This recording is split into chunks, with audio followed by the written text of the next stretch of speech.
गुढी पडवा असल्यामुळे की काय म्हणजे याचं वैशिष्ट्य धोतर आहे का लुंगी आहे? असणारा लुंगी ऐसा येतं मला फेटाही बांधता येतो.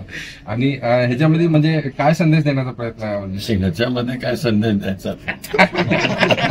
आता कसं तुमच्या प्रत्येक हालचालीवर ना काहीतरी संदेश असतो, त्याच्यामुळे विचारलं त्याच्यामधनं काय संदेश देण्याचा प्रयत्न. श्रीयुक्त व्ही साहेबांनी फार चांगली बैठक इथं बोलावली. काल आमची तिन्ही पक्षाची बैठक समन्वय समिती झाली आणि त्याच्यानंतर त्यांनी सांगितलं की मी उद्या जरा माझ्या ऑफिसला तुम्ही चहाला यावं, तर त्याप्रमाणे आम्ही आलो इथं आणि खूपच चांगली इथं बैठक झाली. कार्यकर्त्यांच्या मधला उत्साह बघितल्यानंतर मलाही खूप उत्साह आला. पण माझा जरा आज आवाज खराब आहे, पण त्यामुळे मी त्यांच्या जोशात भाषण करू शकलो नाही. पण परत कधीतरी करेन जोरात भाषण इथे. पण असो, आज त्यांनी ज्या पद्धतीने हे सगळे शिवसैनिक इथं उपस्थित राहिले, त्या आता या कार्यक्रमाला काँग्रेसचे सगळे नेतेही होते, राष्ट्रवादीचेही होते आणि हे तिघे इथं आले. मला वाटतं की वेगळ्या प्रकारचे असे इथं एक नेतृत्व सुरू झालेलं आहे.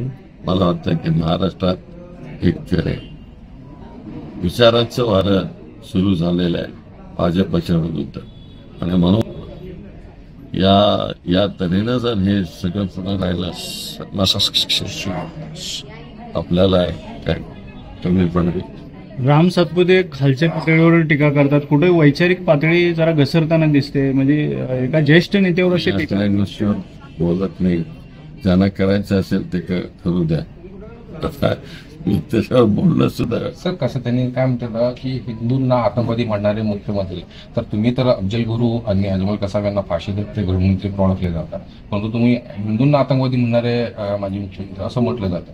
तर एकीकडे तसं तुमची एक कार्यशील असं नाव ठेवलं जातं. आता तुम्ही त्यांनाच विचारा असं की हे कसं काय रे भाऊ.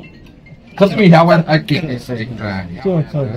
तुमचं किती तास वर्किंग चालू आहे प्रचारासाठी, म्हणजे लेखीच्या प्रचारासाठी तुम्ही किती तास लेखीचे असं नाही, पण तुमच्या कन्सिस्टच्या प्रचारासाठी आणि ह्या सगळ्या दृष्टिकोनातून जर बघितलं ह्या सोलापूरमध्ये आपला सर्व धर्माचा यज्ञ पेटलेला आहे आणि त्या यज्ञाला आपण आज दिली पाहिजे ह्या विचाराचं मी आहे. कारण नेहमी गंभीरतापूर्वक मी प्रतिज्ञा करणारा माणूस आणि म्हणून सेक्युलर स्टेटस आपण ठेवलं पाहिजे त्या मताचं मी आहे. साहेब, सुधीर मुनगंटीवार यांचं एक विधान समोर आलेलं आहे. सुधीर मुनगंटीवार यांचं एक विधान समोर आलेलं आहे की काँग्रेसने ज्यावेळेस इमर्जन्सी लावली त्यावेळी सख्या भाऊ बहिणीला कपडे काढून एकत्र झोपवलं, अशा पद्धतीचे एक वादग्रस्त विधान काल भाषणामध्ये केलेलं आहे.